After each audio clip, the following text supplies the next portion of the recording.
لیکن اللحد افضل، لیکن لحد والی قبر یہ افضل ہے نبی صلی اللہ علیہ وسلم کے فرمان کی وجہ سے کہ اللحد لنا والشق لغیرنا،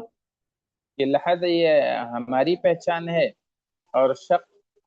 ہمارے علاوہ دوسرے لوگوں کی ہے۔ تو اس حدیث سے معلوم یہ ہوا کہ لحد والی قبر یہ زیادہ افضل ہے، بہتر ہے۔ وَيُودَعُ الْمَيِّتُ فِي لَحْدِهِ عَلَى شِقِّهِ الْأَيْمَنِ مستقبل القبلہ،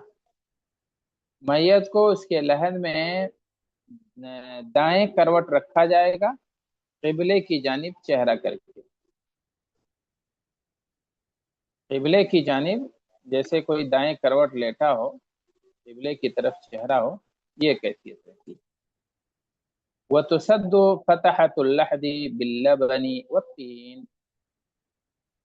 اور لحد کا جو سوراخ ہے اسے بند کر دیا جائے گا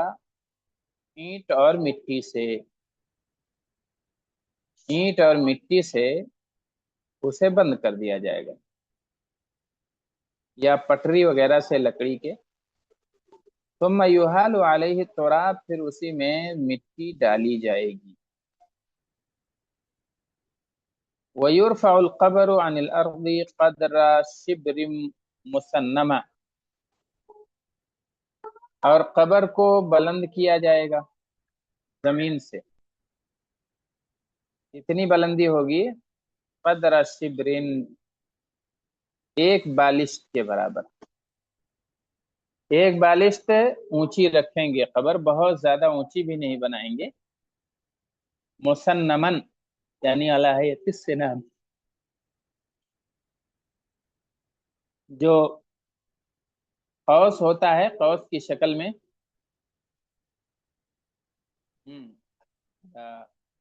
جیسے قوس ہوتا ہے، یعنی تو کس طرح سے کہیں گے، یعنی جیسے کمان ہوتی ہے، کمان، ٹیڑھی کمان ہوتی ہے، تو اس ٹائپ کی قبر ہونی چاہیے۔ مٹی ایسے ڈالیں، بلندی ایسے رکھیں کہ دور سے کمان کی شکل ایسے دکھے۔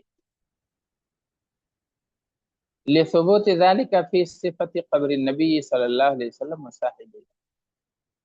اس صفت کے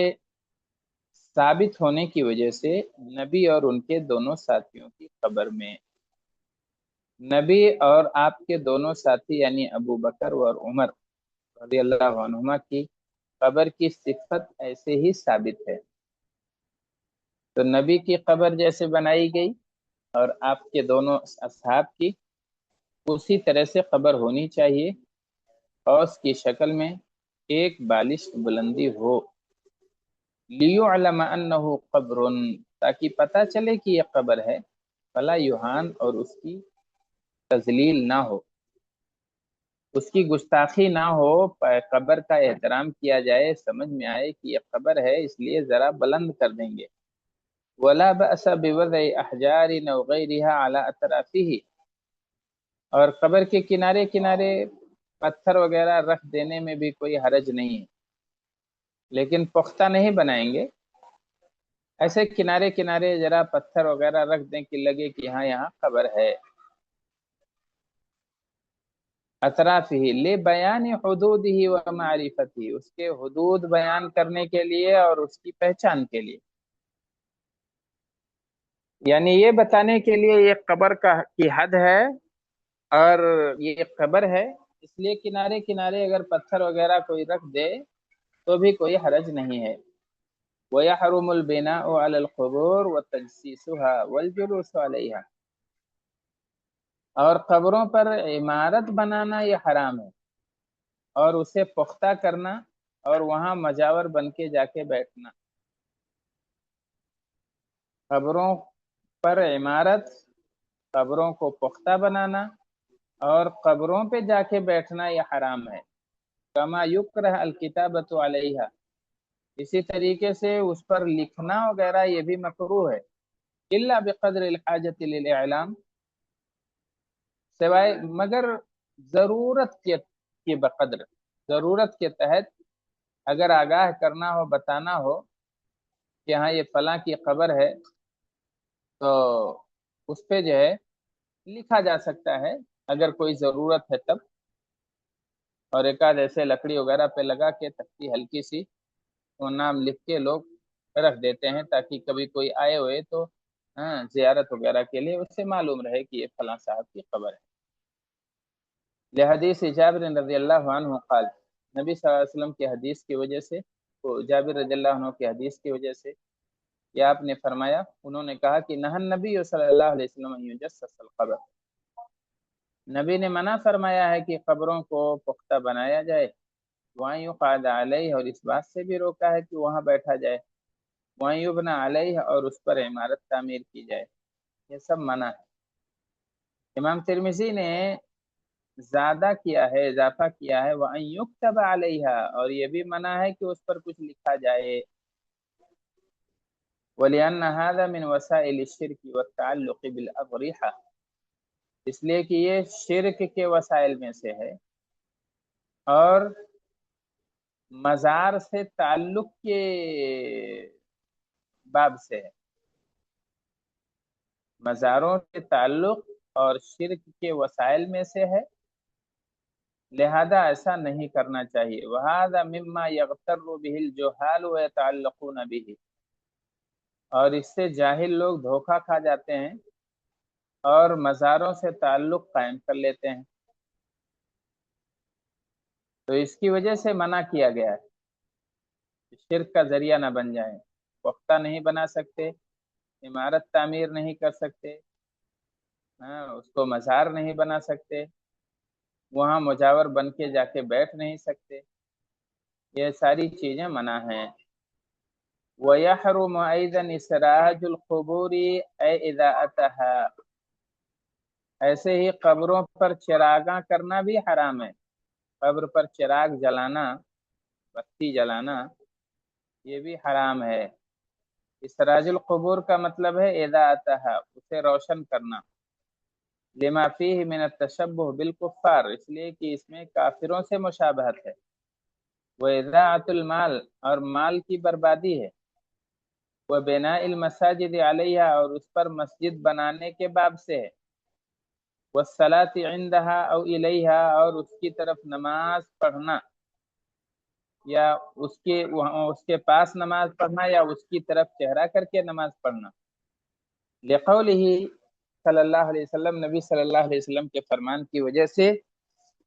کہ لعن اللہ الیہود والنصارى اتخذوا قبور انبیائهم مساجدا، اللہ لعنت کرے یہودیوں پر نصرانیوں پر، انہوں نے اپنے نبیوں کی قبروں کو مسجد بنا لیا ہے۔ مسجد بنا لینا یعنی وہاں نماز پڑھنا، اس کی جانب چہرہ کر کے نماز پڑھنا، یہ سب مسجد بنانے میں داخل ہے۔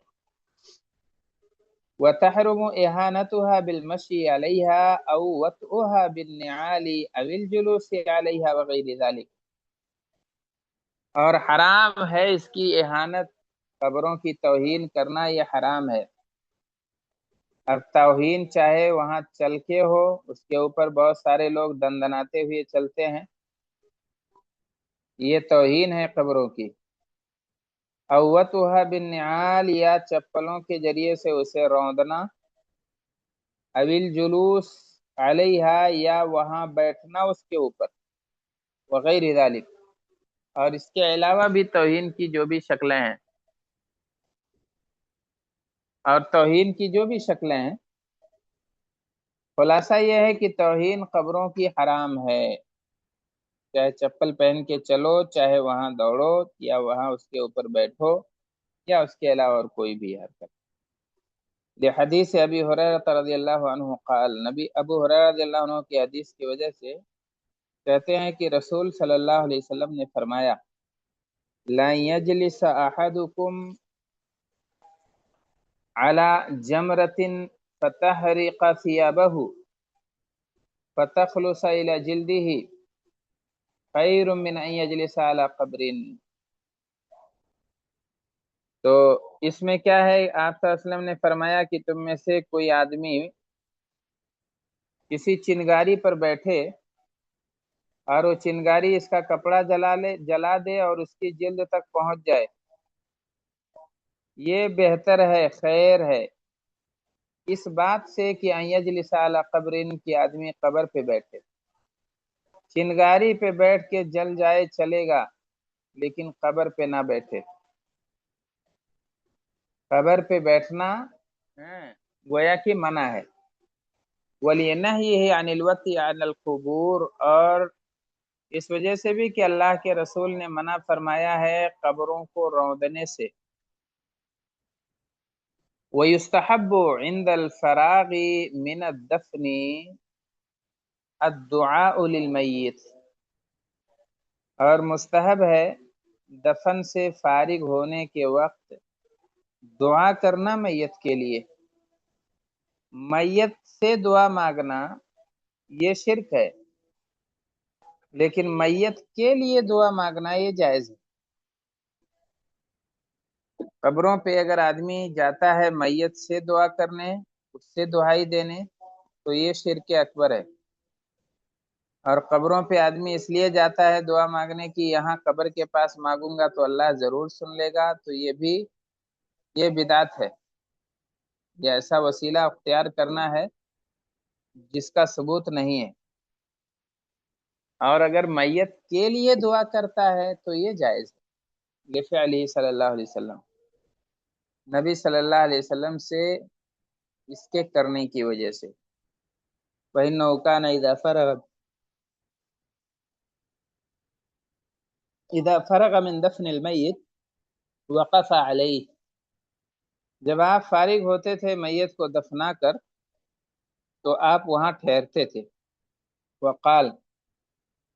اور فرماتے کہ استغفروا لأخیکم واسألوا له التثبیت فإنه الآن يسأل۔ استغفروا لأخیکم، اپنے بھائی کے لیے استغفار کرو، اللہ سے دعا مانگو کہ اللہ اس کے گناہوں پہ پردہ ڈال دے، اللہ اس کی غلطیوں کو معاف فرما دے اور اس کا حساب نہ لے،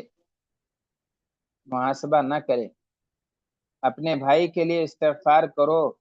وَسَأَلُوا لَهُ التَّثْبِيتَ، اور اپنے بھائی کے لیے ثبات قدمی کی دعا کرو، ثبات قدمی کا سوال کرو اللہ سے۔ فَإِنَّهُ الْآنَ يُسْأَلُ، اس لیے کہ ابھی اس سے پوچھا جائے گا، سوال کیا جائے گا۔ آخرت کی پہلی منزل ہے قبر، اب سوال شروع ہو گیا، تو جب سوال پوچھا جائے گا تو اپنے بھائی کے لیے ثبات قدمی کی دعا کرو اور اللہ تعالیٰ سے استغفار کرو۔ معلوم یہ ہوا کہ سنت یہ ہے، بہتر اور افضل یہ ہے کہ اجتماعی دعا نہ کریں، لیکن دفنانے کے بعد وہاں رکیں تھوڑی دیر اور اللہ تعالیٰ سے اپنے اپنے طور پر دعائیں مانگیں اس کے لیے۔ غلطی یہ ہے کہ بہت سارے لوگ جلدی میں اتنے ہوتے ہیں کہ مٹی ڈالے 3 چلو اور اس کے بعد جو ہے وہاں سے بھاگ آتے ہیں فوراً۔ قبر پہ وہی بیچارے جو میت کے بالکل قریبی لوگ ہوتے ہیں وہی بھیگی ہوئی آنکھوں کے ساتھ اور سسکتے بلکتے دعا مانگتے ہوتے ہیں۔ لیکن ہر مومن کا حق یہ ہے کہ وہاں رکے اور دعا کرے، اللہ تعالیٰ سے اس کے لیے ثبات قدمی کا سوال کرے، اور اگر اس نے کچھ اس کے ساتھ زیادتی وغیرہ کا معاملہ ہو تو اللہ تعالیٰ کے لیے للہ فی اللہ اسے معاف کر دے۔